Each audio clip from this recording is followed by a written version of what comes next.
Ай ярым дигәндә 6 миллиард сумнан күбрәк акча җыю мөмкинме? Мөмкин генә түгел, әтиеш дип белдерелде министрлар кабинетында видеоконференция режимында узган киңәшмәдә. Республика салым түләүчеләре быел милек өчен шул кадәр сумманы чыгарып бирергә тиеш. Шуңа да физик затлар салымнарын үз вакытында җыеп бетерү мәсьәләсе президент күзәтүендә.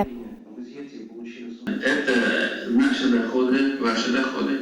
Они в бюджете были расписаны. Если эти деньги мы не получим, вы не получите, вы расходные полномочия не сможете реализовать до конца.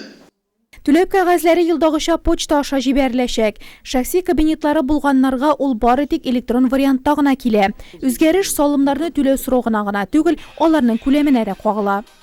2015 года налоговая база по налогам... 2015 елдан башлап физик затлар милкенә салынучы салым аның кадастр бәясеннән чыгып билгеләнә. Салым органнары салым күләмен Росреестр мәгълүматларыннан чыгып исәпли.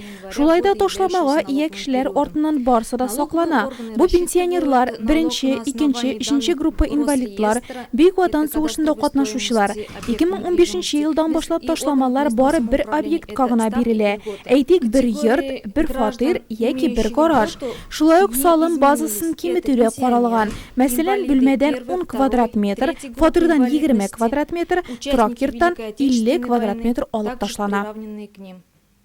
Мал-мөлкәт салымнарын быел 2 миллионнан артык Татарстанлы түләргә тиеш. 1 декабрьгә кадәр. Илгәре булырмы? Президент моның өчен җиң сызганып тырышу максатын куйды. Ни дисәң дә, физик затлар милкенә салынучы салым акчалары муниципалитетлар бюджетын тулыландыра бит.